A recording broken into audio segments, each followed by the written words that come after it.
आप देख रहे हैं अमेज नाउ। गंगा, यमुना, राप्ती और गोमती के तटवर्ती इलाकों से खबरें आप तक। नमस्कार, आप देख रहे हैं अमेज नाउ और ये है सत्य घटना और मैं सौम्या दीक्षित। आइए नजर डाल लेते हैं अब तक की हेडलाइंस पर। 2 दिवसीय दौरे पर गोरखपुर पहुंचे सीएम योगी ने खजनी, सहजनवा और चौरी चौरा स्थित बाढ़ग्रस्त इलाकों का दौरा कर वितरित किया राहत सामग्री। राप्ती का बढ़ता जल स्तर थमा, लेकिन रोहिणी और आमी का तांडव जारी। अमेज नाउ की खबर का असर, पिपराइच स्थित भ्रष्टाचार में लिप्त एसएमआई को जिला प्रशासन ने हटाया। महाराजगंज और सिद्धार्थनगर के बाढ़ग्रस्त इलाकों का भी सीएम योगी ने किया हवाई सर्वेक्षण। बाबा गंभीर नाथ प्रेक्षागृह में आयोजित हुई जन जन के राम रामायण कॉन्क्लेव। और सीएम आवास से थोड़ी दूर लगातार दूसरी बार चोरों ने टीवी फ्रिज की दुकान को तोड़ने का किया दुस्साहस, सीसीटीवी कैमरे में कैद। और अब सत्य विस्तार। गोरखपुर जनपद में राप्ती और रोहिणी नदी के बढ़ते जल स्तर ने तांडव मचा दिया है, जिसके कारण जनपद के कई तटबंधों में रिसाव हो रहा है, तो कई तटबंध टूट भी गए हैं। आपको बता दें कि महानगर के पश्चिम छोर पर स्थित डोमिनगढ़ के मुख्य मार्ग पर राप्ती और रोहिणी नदी का पानी धीरे धीरे चढ़ता जा रहा है। ये मार्ग लगभग 50 गांव को जोड़ता है।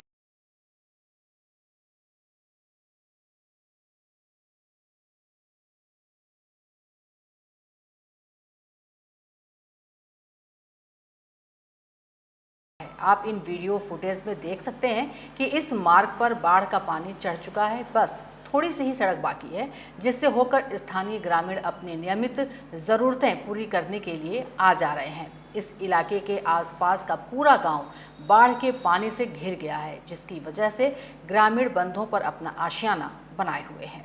ये जगह डोमिनगढ़ है, ग्राम डोमिनगढ़, और नाम सुरेशन भारती नाम है मेरा।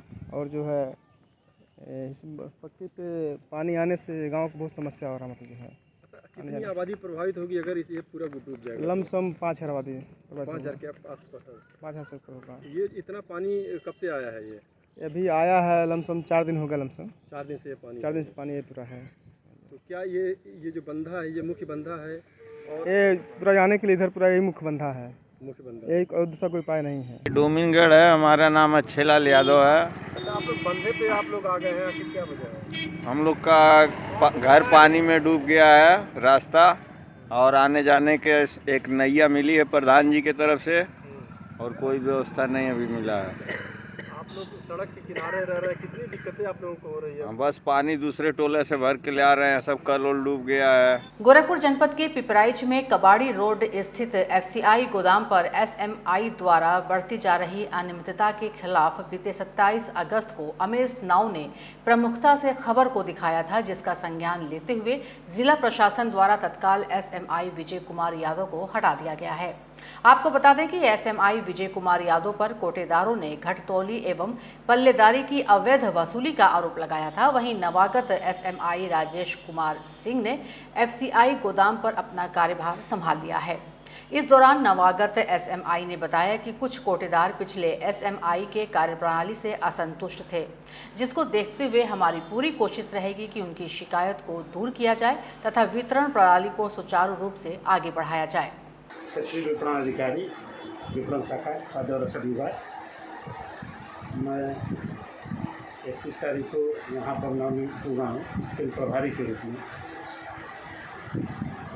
विपणन शाखा को पिपराई। सर, अनियमितता के खिलाफ यहाँ जो है कार्रवाई हुई और आप नए एसएमआई के चार्ज आपने संभाला है। हमारे संज्ञान में तो अनियमितता वाली कोई बात नहीं, लोकल कुछ इशू थे और लोकल इशू को लेकर मतलब पसंद नापसंद था तो उनको हटा के हमें पोस्ट किया गया। जिम्मेदारी मेरी दी गई है, मैं प्रयास करूँगा इस व्यवस्था को सुचारू रूप से आगे चलाएँ।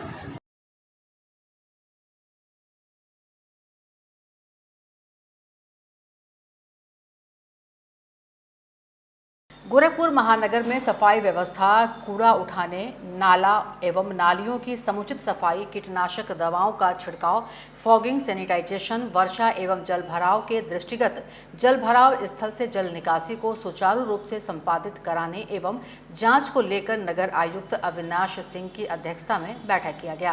के साथ खड़ी है, उसके बाद भी आप कुछ नहीं कर पाओगे, आप सब लोग बदतमीजी कर देंगे। तो हमें ये नहीं जहाँ जरूरत है हमें वहीं करना है उसका उपयोग। इस दौरान नगर आयुक्त ने बैठक को संबोधित करते हुए नोडल अधिकारियों को निर्देशित किया कि सभी नोडल अधिकारी किसी भी दशा में अपना मोबाइल स्विच ऑफ नहीं करेंगे। साथ ही जिन कार्यों का उन्हें दायित्व दिया गया है उसके साथ साथ यह भी देखेंगे कि जल जमाव वाले क्षेत्रों में जनता के पेयजल अथवा शौचालय की परेशानी का सामना करना पड़ रहा हो तो ऐसी स्थिति में तत्काल संबंधित अधिकारियों से संपर्क करते हुए पानी के टैंकर व मोबाइल टॉयलेट आदि की व्यवस्था कराने के साथ ही प्रतिदिन अपने संबंधित वार्ड का संपूर्ण निरीक्षण करते हुए पार्षद एवं स्थानीय प्रतिष्ठित जनता से भी संपर्क में रहेंगे ताकि किसी भी आकस्मिक समस्या की जानकारी प्राप्त होने पर संबंधित अधिकारियों अथवा कार्य प्रभारियों को अवगत कराकर समस्या का निस्तारण शीघ्र करा सकें। आप लोगों के संज्ञान में है, आंशिक रूप से जून माह में, जुलाई, अगस्त और अब सितंबर चल रहा है, लगातार गोरखपुर जनपद में भारी बारिश हो रही है, मूसलाधार बारिश हो रही है और उसकी वजह से शहरी क्षेत्र और ग्रामीण क्षेत्र पूरी तरह से प्रभावित हुआ है। और हम लोगों ने शहरी क्षेत्र में जो बारिश से वाटर लॉगिंग जगह जगह हुई है उससे निपटने के लिए पूरे शहर में 300 से ऊपर जो है D watering pump, mud pump जो है इसको लगवा रखा है। इसमें इलेक्ट्रिक के भी पंप हैं, डीजल चालित पंप हैं। इसके साथ हमारी पूरी नगर निगम की जितनी भी टीम है वो फील्ड पे है। सारे हमारे इंजीनियर्स, हमारे जितने स्वास्थ्य से जुड़े इंस्पेक्टर्स, जोनल ऑफिसर्स सभी फील्ड पे लगे हुए हैं, रात दिन वो मेहनत कर रहे हैं और काफ़ी हद तक हम लोगों ने इस जो वाटर लॉगिंग की समस्या पे कंट्रोल कर लिया। मुख्यमंत्री योगी आदित्यनाथ ने आज महाराजगंज और सिद्धार्थनगर में बाढ़ग्रस्त क्षेत्रों का दौरा किया। उन्होंने महाराजगंज जनपद के शाहाबाद और सिद्धार्थनगर के डुमरियागंज, इटवा, बांसी, शोहरतगढ़ में हवाई सर्वेक्षण कर बाढ़ की स्थिति को जाना। इस दौरान उन्होंने बाढ़ पीड़ितों को राहत सामग्री दी और उनसे समस्याओं की जानकारी ली। मुख्यमंत्री ने उसका बाजार के किसान इंटर कॉलेज में अपने संबोधन में कहा कि सभी पीड़ितों के लिए संवेदना है, सभी के साथ सरकार खड़ी है। बाढ़ से किसानों की फसल चौपट हो गई है, उसका मुआवजा दिया जाएगा, जिसके लिए अधिकारियों को सर्वे करने के लिए लगा दिया गया है। यहाँ पर बड़ी पैमाने पर फसल को भी नुकसान पहुंचा है। उन सभी लोगों को हम लोग फसल के लिए अभी से सर्वेक्षण करने और सर्वेक्षण के साथ ही उन लोगों को भी मुआवजा उपलब्ध कराने के लिए, फसल का मुआवजा भी सभी पीड़ित परिवारों को उपलब्ध करवाने के लिए प्रशासन को निर्देश दिए गए हैं। ये सभी कार्यक्रम समयबद्ध ढंग से आगे बढ़ने चाहिए, जिससे हर एक पीड़ित व्यक्ति के साथ शासन प्रशासन की सहानुभूति उसके साथ जुड़ते हुए उसे अधिक से अधिक राहत उपलब्ध कराया जा सके।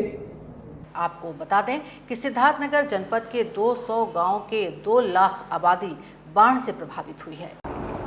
लगभग 2 लाख की आबादी के सभी पीड़ित परिजनों के प्रति राहत सामग्री की समीक्षा करने, राहत और बचाव कार्यों की समीक्षा करने और उनके प्रति अपनी संवेदना व्यक्त करने के लिए मैं आज सुबह से ही जनपद सिद्धार्थनगर के इटवा, सोहरतगढ़, डुमरियागंज, बांसी होते हुए अब नौगढ़ में आया हूं। वहीं महाराजगंज में भी बाढ़ग्रस्त क्षेत्रों का जायजा लेने के बाद सीएम योगी ने पीड़ितों में राहत सामग्री वितरित करने के साथ ही साथ उन्होंने जिला प्रशासन को निर्देशित किया कि किसी भी जरूरतमंदों को किसी भी प्रकार की कोई समस्या ना हो। इस दौरान सीएम योगी ने कहा कि प्रत्येक नागरिकों का जीवन हमारे लिए मूल्यवान है, जिसे बचाने के लिए राहत और बचाव कार्यों का तेजी से चलाया जा रहा है और बाढ़ प्रभावितों को तत्काल मुआवजा आवंटित किया जाएगा। बाढ़ बचाव और राहत कार्यों की समीक्षा करने के लिए ही आज मैं जनपद महाराजगंज में आया हूं। सभी बाढ़ पीड़ितों के प्रति मेरी पूरी संवेदना है। दुर्भाग्य से अगर किसी पीड़ित परिवार की मृत्यु हो जाए बाढ़ के कारण उसको तत्काल वहां पर राहत, उस परिवार को राहत देने के लिए 4 लाख रुपए की सहायता उस परिवार को उपलब्ध हो जाए। यह भी व्यवस्था की गई है कि किसी भी ऐसे किसान के लिए अगर वह इस आपदा की चपेट में आता है तो मुख्यमंत्री कृषक दुर्घटना बीमा के अंतर्गत किसान को और बटाईदार को 5 लाख रुपए की बीमा की सुविधा उसको तत्काल उपलब्ध करा करके राशि प्रभावित पीड़ित परिवार को उपलब्ध हो जाए। एक तरफ प्रदेश सरकार बेटी बचाओ बेटी पढ़ाओ के नारे को बुलंद करती रहती है, लेकिन सरकार के मंसूबे को उनके मातहत की ही बलिता लगाने से नहीं चूक रहे हैं।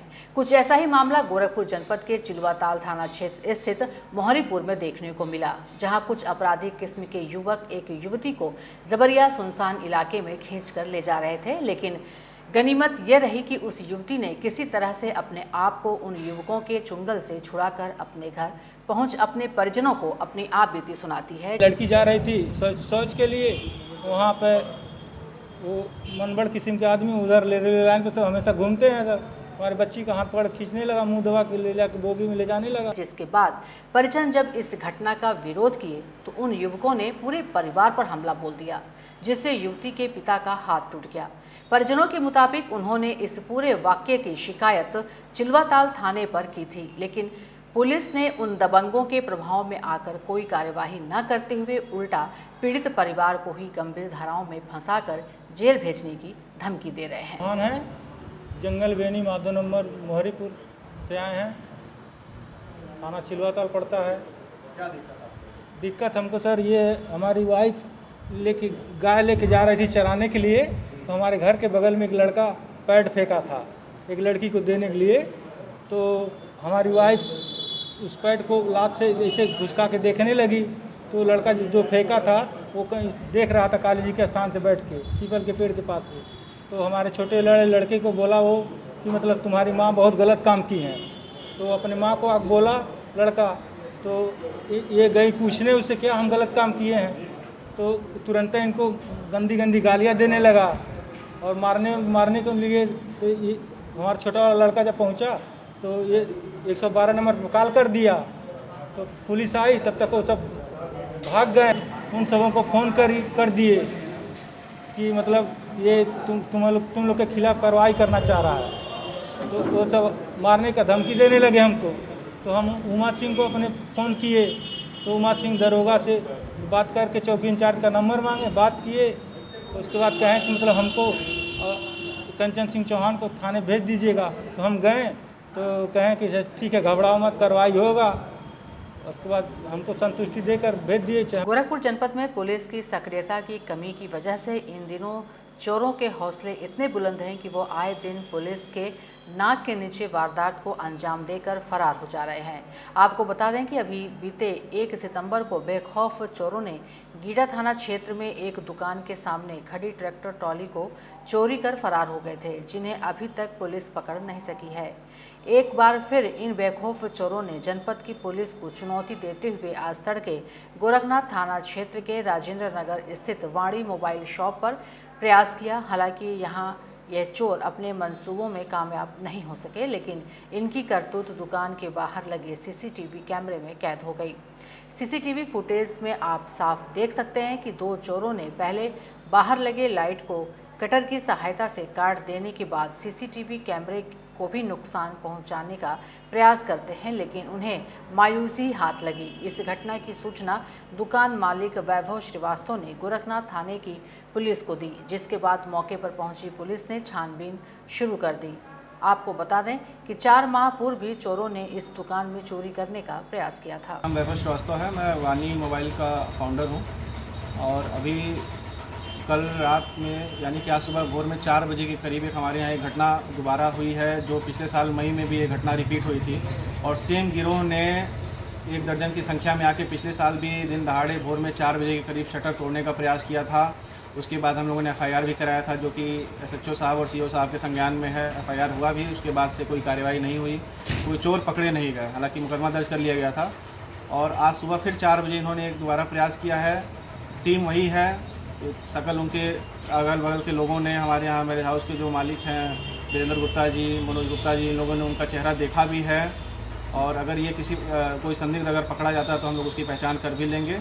लेकिन ये बहुत ही दुर्भाग्यपूर्ण है कि मंदिर से मात्र 1 किलोमीटर की दूरी में और चोर जो है 6 से 12 की संख्या में आ रहे हैं और दिन दहाड़े भोर में 4 बजे शटर काटने का प्रयास कर रहे हैं। अपने 2 दिवसीय दौरे पर गोरखपुर पहुंचे सीएम योगी आदित्यनाथ ने बाढ़ प्रभावित इलाकों का हवाई सर्वेक्षण कर हालात का जायजा लिया। आपको बता दें कि सीएम योगी ने जनपद के चौरी चौरा स्थित झंगहा, खजनी, उनवल में हवाई सर्वेक्षण करने के बाद सहजनवा तहसील के कसरवल एवं भुवशाहिद गांव का मोटर बोट से सर्वेक्षण किया।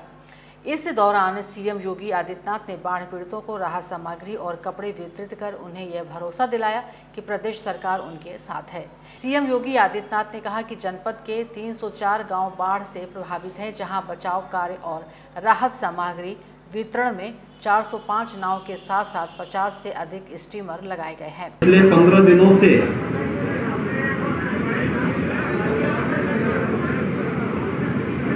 पूर्वी उत्तर प्रदेश और नेपाल में भारी बारिश के कारण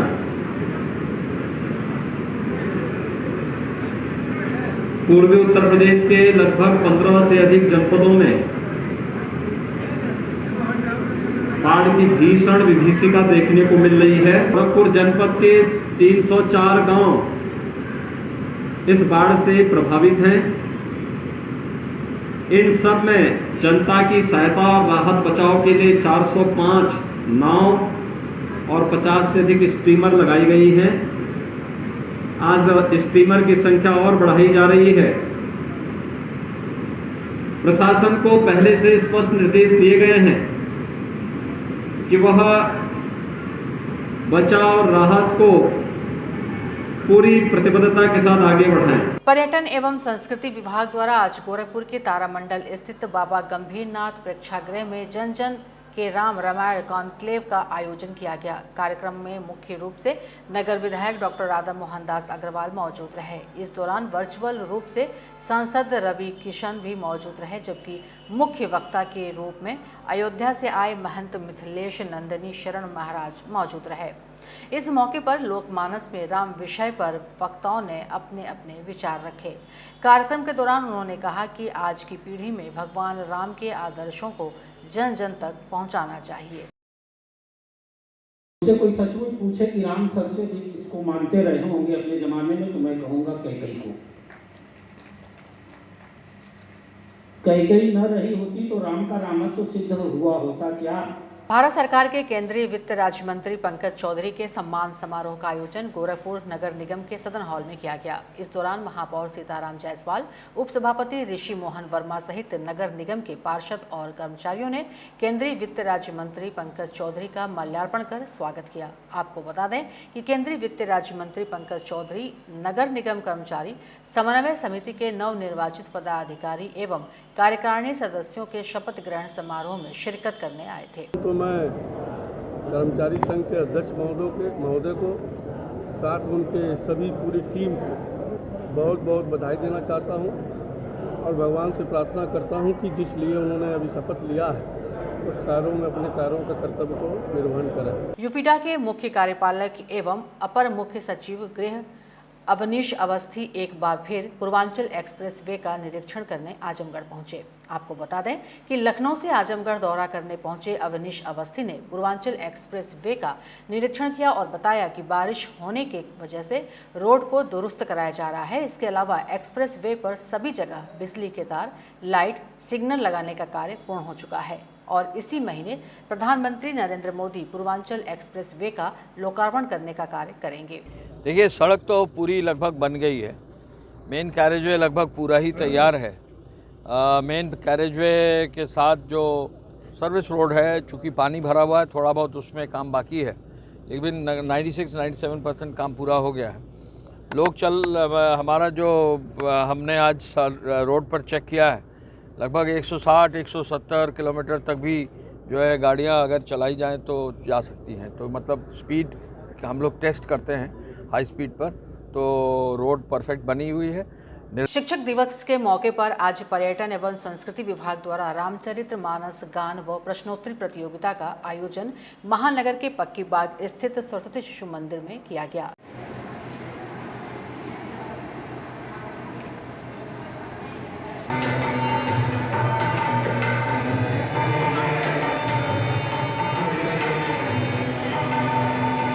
इस मौके पर विद्यालय के बच्चों सहित अन्य विद्यालयों के छात्र छात्राओं ने भी इस प्रतियोगिता में हिस्सा लिया। कार्यक्रम में बतौर मुख्य अतिथि व्यापारी कल्याण बोर्ड के उपाध्यक्ष पुष्पदंत जैन मौजूद रहे। कार्यक्रम का शुभारंभ भगवान राम के चित्र पर पुष्प अर्पित कर किया गया। इस मौके पर मुख्य अतिथि व्यापारी कल्याण बोर्ड के उपाध्यक्ष पुष्पदंत जैन ने कहा कि आज भगवान राम के चरित्र को जन जन तक पहुंचाने की आवश्यकता है। जिला समाजवादी पार्टी की मासिक बैठक महानगर के बेतियाहाता स्थित पार्टी कार्यालय पर निवर्तमान जिलाध्यक्ष नगीना प्रसाद साहनी की अध्यक्षता में संपन्न हुई। इस दौरान निवर्तमान जिलाध्यक्ष नगीना प्रसाद साहनी ने पार्टी के नेताओं और कार्यकर्ताओं से अपील करते हुए कहा कि बाढ़ प्रभावित क्षेत्रों में वे अपनी अधिक से अधिक भागीदारी कर आम जन की मदद करने में लगे रहें और प्रत्येक बूथों पर BLA नियुक्त कर अधिक से अधिक मतदाताओं का नाम बढ़वाने का भी काम करें। के राष्ट्रीय अध्यक्ष माननीय अखिलेश यादव जी के निर्देश पर महीने के प्रथम शनिवार को हमेशा हमारी मासिक बैठक होती है, लेकिन ये मासिक बैठक काफ़ी महत्वपूर्ण है क्योंकि गोरखपुर जनपद में बड़े पैमाने पर बाढ़ की विभीषिका से लोग झेल रहे हैं। ये CM सिटी है। CM सिटी होने के बाद भी बाढ़ से तो लोग झेल ही रहे हैं।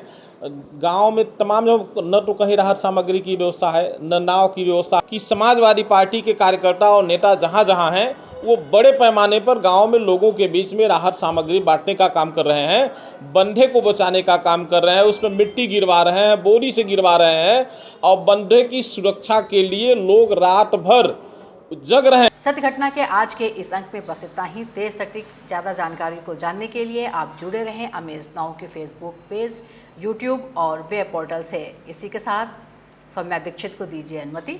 नमस्कार।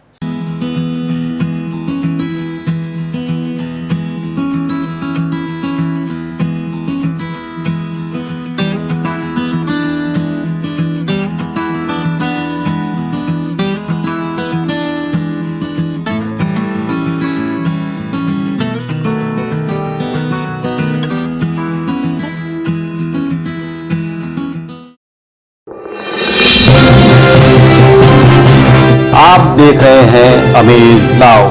गंगा, यमुना, राप्ती और गोमती के तटवर्ती इलाकों से खबरें आप तक।